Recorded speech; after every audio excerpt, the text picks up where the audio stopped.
Lartey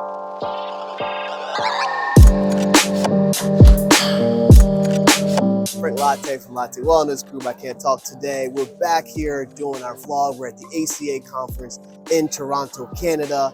I'm doing some interviews. There's a really, really long line of people waiting to get their headshots. And, so I thought I'd take advantage of this long line and start doing what I do, start just talking my head off. And I met this lovely lady. Her name is Audrey Elian. Hello, so my name is Dr. Audrey Elian, and I am the owner of Elian Management Consulting, LLC. I am also the regional and state chair of the Tennessee Suicide Prevention Network in Tennessee. So very excited to be here, ACA member, definitely, and excited to be here today. So tell us more. We had a conversation offline about what you were doing with the trauma and the trauma-informed care. Tell us more about that. So my past job, I was the executive director of trauma-informed interventions for Memphis and Shelby County Juvenile Court. And in that position, I was able to start our first trauma-informed program. And so with that, I was able to work with the staff, the judges, and the parents on being more trauma-informed. So I left that position last year, and I just started to say, look, I need to package this. I know a lot about trauma. My history has been working as a school psychologist, and now I started my own company so that now I can go out, do presentations and do trainings on how to teach people more about being trauma informed and how to collaborate more with organizations on how to work with court systems on working with our youth. Excellent, excellent. Anything else that you want to say? Again, like I said, I am open to all types of trainings, mental health, doing presentations, excited. I am a new business, so please support. Thank you. Excellent. God bless. Thanks. And who do we have? Hi, everybody. My name is V. Cheney Hoskins, and I am the owner and founder of Relevancy. And I am a life coach, a mental health counselor, as well as a substance abuse counselor. Got you. So tell us about your business. Tell us about something. So I work with young adults ages, I really do young kids to young adults up to the middle ages, like 40. And so I work with people that are in a program where we train them for the workforce, give them life skills, help them with all of their personal problems that they're having in their personal life so that they can be successful at work and in their personal life. I help people accomplish some of their personal goals so that they can stay successful on their job. Excellent. Give us some words of wisdom. Be you boldly, always. Excellent. Thank you so much. I am an LPC. I have a What is that? What does that mean for our I'm a counselor? licensed professional counselor, so Okay. I'm licensed in DC and I'm also licensed in Virginia. Nice. Tell us about your practice. I have a small group practice in Northern Virginia, and we serve LGBTQ, millennials. A lot of my work is millennial focused. I'm working on a framework currently around millennial focus, and we see children. We also do a lot of couples work. My favorite is working with couples. What is this millennial focus? I'm not. Help us out for those that don't know.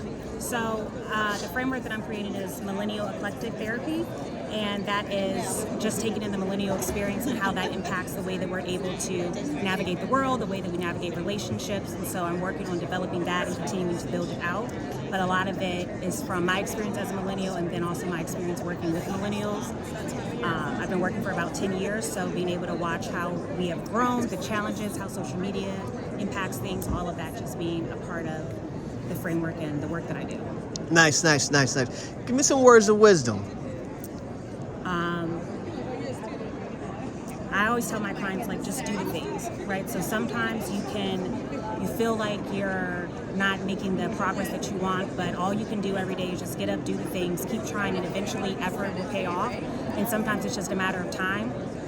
Going to grad school, wanting to be a therapist, first having the dream of being a therapist and then becoming a therapist, it doesn't happen overnight. But if you keep showing up, you keep doing the things, you're going to class, you're doing your exams, you're doing all that, eventually you get to the place where you get to be exactly where you want to be, you get to live your dream. Nice, nice. Tell me about some of the challenges that you're currently facing right now as a practice owner. The biggest challenge will always be insurance. So I accept United Healthcare and Care First Blue Cross Blue Shield. And insurance does not fairly reimburse therapists. And even ethically, therapists aren't able to advocate for ourselves as businesses the same way that other businesses can. So even if it was like in the comments and whatever the case, like you just don't have as much space because you have a professional identity that you have to maintain.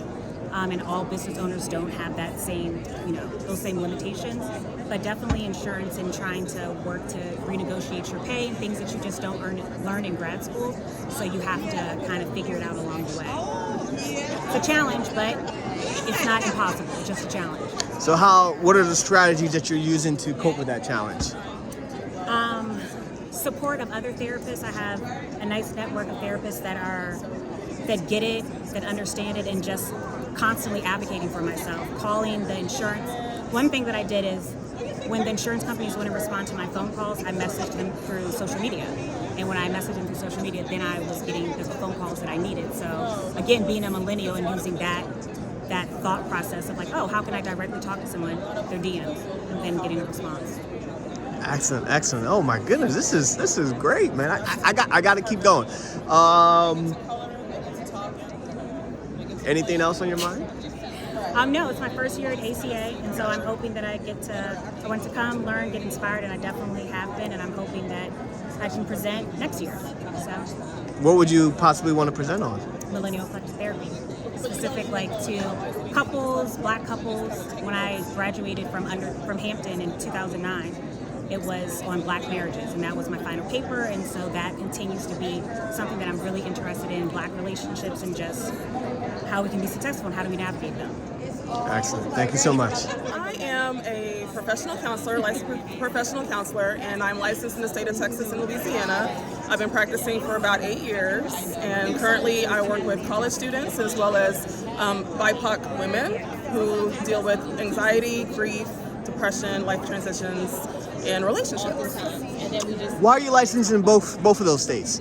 Well, I originated from Texas, and I did my studies there, and then I relocated to New Orleans, where I was also required to get licensing in that state. And so Gotcha. Because of the different states and their rules, I just had to make it work. I'm gonna throw a curveball here. What about I see you got the Gainami Yes. thing. I bet you're from Ghana, West Africa. I am. You probably from the Ashanti tribe. Hey, yes. At the same. At the same. Yeah, What you know about that? So I'm actually from Ghana myself. We did a conference I there. thought Lartey. I saw your name. I was Lartey. wondering. Latte. Yes. Yeah. You got to put that Lartey. accent in there. You know, Yeah. we're Americanized so- around here. All right. So do you find yourself how do you incorporate some of your African traditions and counseling, et cetera, et cetera? Well, that's an interesting question. A lot of what I do, a lot of my clients identify with me simply because of the fact that I am a Black woman and of a different culture. And so a lot of the clients that I do get that might also come from a first generation family may seek me out. And so we kind of work together and kind of learning how to navigate relationships with our families. Because sometimes our families can be a little bit different in terms of the way they think and the way they see life. Gotcha. Give me some words of wisdom. Some words of wisdom. Do what you love. Find your passion. If you find something that you are super passionate about, it won't feel like work. And the work that we do here as counselors, for me, it does not feel like work because I absolutely adore my clients and I absolutely adore the work that we do. And I pray to continue to do this for a while, for a long time. What are some of the current challenges you're facing in your private practice? Oh, wow. So some of the challenges I may be facing at this point is just keeping up with my notes. So I'm not going to lie. Documentation can be a little tedious. But otherwise, everything is on the smooth sailing tip. So if I can get that together, then I can get a lot of that together. What do you hope to get out of the ACA conference? I am here to learn. I am here to network and learn and just get as much knowledge as I can possibly get. This is my first ACA. I've never been to ACA, so I'm super excited to be here. So I just look forward to all of the sessions that I'm going to see and just getting to, interact with different people. So this is a great event. Excellent, excellent. Thank you so much, Ashley. Thank you. My name is Erin Nkele. I'm a licensed clinical professional counselor for the state of Maryland. Oh, great, great, great, great, great. So tell us more about your practice, or tell us more about your private So practice. my practice is called Melanated Wellness, LLC. I am a trauma therapist working under the umbrella of working with people with racial identity trauma, LGBTQIA identity trauma, neurodivergent trauma, and also childhood and sexual abuse trauma. And my practice is just a wholesome. We look at the whole person because you're just not one this or one that. Like, I definitely enjoy the work that I do with my clients, and I love working with neurodivergent teens and adults. What the heck does that even mean for our viewers who are not in the psychology field? Yeah. What the heck does that mean? So neurodivergent is a big umbrella, but it pretty much just means anybody that has any emotional, physical, or behavioral problems due to neurodevelopment differences, traumatic brain injury, anybody who has anxiety, depression, OCD, any personality disorders, those are all neurodivergent. But the specific ones I work with are folks who are autistic, ADHDers, and other learning differences. Got you. Tell us something interesting about what you've learned so far in private practice. I'm actually learning a lot. Definitely build a community, build a network. We're not alone in this. So we definitely shouldn't act like we're alone. So meeting new people and networking, that's something I definitely learned, and noticing the nuanced differences between cultures when it comes to neurodiversity as well. Got you. Give me some words of wisdom. More words of wisdom. Ooh, there's no such thing as perfection. We are walking in alignment. Tell us about your challenges and how you're overcoming those challenges, or what your plans to overcome those challenges are. Challenges is definitely training. So I'm looking more into learning how to do assessments, especially from a cultural perspective. And so I am just looking for more culturally competent assessments and those that reach other populations than just the general population that these were actually created for. Any closing thoughts? Thank you so much for this time.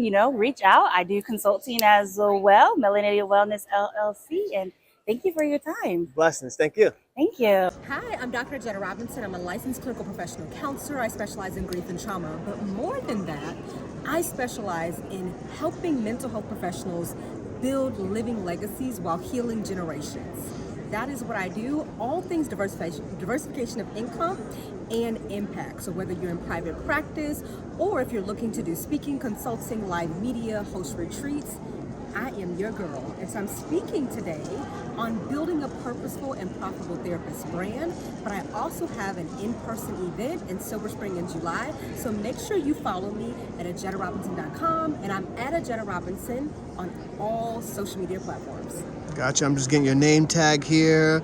So tell us more about this several streams of income and all the. I think your assistant here, he gave me a big spiel, but tell the audience, tell us a little bit about your story. Absolutely. So I'm a first-generation poverty disruptor and trauma disruptor, which means I'm the first in my family to disrupt poverty and that generational transmission of trauma. And so what I do is I take my business background, because that's where I started my career, and my clinical background, and I help mental health professionals really build living legacies. And so one way that I do that is to teach them how to take their knowledge, skills, and experience and package it. So taking your book or a course that you've written and getting it from out of the hands of just one person and scaling it to getting it to many. And so that's really what I help folks do. And the thing that really prompted me to do that was finding myself on bed rest. And the thing that didn't stop was my bills. And so I had to figure out how to sustain life, right? Baking this baby and still keeping a roof over my head. And so I really had to figure out how to do diversification of income, because one-on-one work and any direct service work is actually not sustainable. And so we have to figure out how to give ourselves some stability and security so we can do this work well and long-term. Got you. Give us some challenges that you encountered in building the Legacy Lab, and how did you overcome those challenges? So one of the biggest challenges that I suffered was DIY, right? So I had more month than money for most of my life. And so I was building my business and I was wearing all of the hats. And what I will tell you is that I wasn't good at all of those hats. And so one of the biggest things that I had to do was to really shift this thought that if I did it myself, it was free. It wasn't, and it wasn't always done well. And so the best thing that I could do to actually benefit my business and grow my business was to hire people in their zone of genius so I could stand very fully in mine. And so that allowed me to put my CEO hat on and really boss out and build the business, because doing it myself was not free. It was actually costing me my health, my time, and my revenue. And so I think that's the biggest issue. The second biggest threat that I was facing and that many entrepreneurs face is fractured focus. We are attempting to do all of the things, and when it comes to your business, if you build it and treat it like a hobby, it will pay you like one. And so I had to get real clear about the thing that I did really, really well and got super focused on that. It allowed me to talk to my clients and my customers much more clearly, right? Because what we know is if you do all of the things and people are trying to figure out what you can help them with, a confused mind doesn't buy. So get clear about what you do, who you serve, and how you serve. Got you. Any last minute words of wisdom?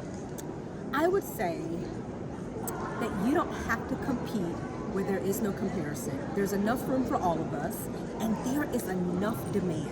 And so I also want to say to you all, because we are guilty of this, of thinking that we have to get another expertise or another certification in order to serve. Well, if you're at step C of your journey, you can make a really amazing impact to those who are still in step A. And so do it today, whatever that is. Excellent. Thank you so much. Thanks. We're here with Mr. Ali Turfo. Turfy, yeah. Turfy. Introduce yourself and tell us more about your So- mindfulness based. So here's what I'm offering here, Franklin, is training in mindfulness-based and stress reduction. It's a 9-week training program. It's experiential. It's online, and it is it helps you to cultivate a mindfulness meditation practice. By the time you finish the training, you'll be grounded in a mindfulness meditation practice. We meet 9 times, and we have weekly meetings for 8 weeks, and then there's 1 week, 7-hour all-day silent practice. A deep dive into the silence, into the practice, cultivate a relationship with the silence. And the training is offered on Zoom, and it's coming at no cost, coming out of generosity. This is self-care, care for the caregivers. It's not about the people that we care for. This is about us, cultivating kindness and compassion towards ourselves. And this is really an invitation for those who are interested to come and see for yourself, what is the mindfulness all about? This is going to the next level, because it's taking a deep dive, serious training. If you're ready for really take it up a notch, a couple notches here, and cultivating your practice of mindfulness meditation. And this is about self-exploration, investigation, inquiry into our experience, really coming to know yourself at a deep level, moving beyond the stories, beyond the thoughts, beyond the emotions, going below the surface into the awareness, which is our true nature, which is awareness. That's how we're defined, is awareness is our nature. And so we're cultivating more awareness, because mindfulness means awareness. And what we're doing here is cultivating awareness. Awareness is our great intelligence. Awareness can hold everything. So what we do in this training, you cultivate a bigger container of awareness. So the more you practice, more awareness, more awareness, more awareness, more awareness. So now when the stress comes, you can hold it. You're not overwhelmed. You're not reacting to it. You don't have to escape. You don't have to run. You don't have to hide. You can face the difficulties in your life, meet them, because you have the internal resources. You have the awareness in which to meet them. So where can they find out more about this? Well, if you got the flyers, I don't know if you want to take a You picture. have a website, or you want to say the website or anything? This is my email. I got my email here. If you want to take a shot of this, down here is my email. They can contact me in my email, and I can send them out information on the training. There's no cost for this training. This is coming. It's really just an invitation for those who are interested to come and get this training. And see for yourself, what is this all about? What is the mindfulness all about? And we remove the barriers. So that's why we don't have a cost. this way it's inclusive for whoever wants it. It's available to you, and then we want to make it accessible to everyone. And because this is life transforming, this is going to reduce a lot of human suffering, and that's what I'm here to do. Is really just try to bring awareness and spread it, get the word out. We have a tool here that really works and brings a lot of healing and transformation. Give me some words of wisdom, Ali. The words of wisdom. This is about really being kind and compassionate to ourselves is what this is, and we're learning that to be okay, give ourselves permission to bring kindness and compassion to ourselves and care to ourselves, and that's the starting point, because we really have to care for us before we can care for other people, and so it's trying to create that mindset that we need self-care first. We need to bring self-care to the top of the to-do list, and the more we do this practice, self-care comes up to the top of the to-do list, and that's really important. Self-care. Excellent. Yeah. Thank you, Ali. You're welcome. I'm Carl with R1 Learning. Tell us about your company here. All right, good. We're really excited that Franklin's over here at our booth. So my name is Tom Carl. I'm the founder of R1 Learning. We're actually an education company focused on topics in mental health and wellness, substance use disorder and addiction, and life skills. And we've created this. It's a system, highly structured system, evidence-based and best practice models and theories, really around engagement. How do you engage people, right? How do you help them self-discover, learn about themselves, right? Build their vocabularies and express themselves in topics like values and career interests and, emotional triggers and all sorts of different topics in those areas. And we're here just, showing the different counselors how we use them with groups, how we use them for training and building our own skills and knowledge, and then using them with clients. Got you. And you're Tom Carl. And give me some words of wisdom, Tom. Hang out with Franklin. He's a good man. If you work with him already, then you already know that. I think to actually answer your question is, take a time. Right now, what we're seeing across the industry in all sorts of settings is burnout, right? And so self-care. So the words of wisdom would be, really take care of yourself, right? Think about yourself, take a time out, do your own counseling on yourself, right? Work with another counselor for your own self-care so that you can take care of yourself, because if you don't take care of you, then we can't take care of other people. So definitely just take care of yourself, right? Excellent. Anything else, Tom?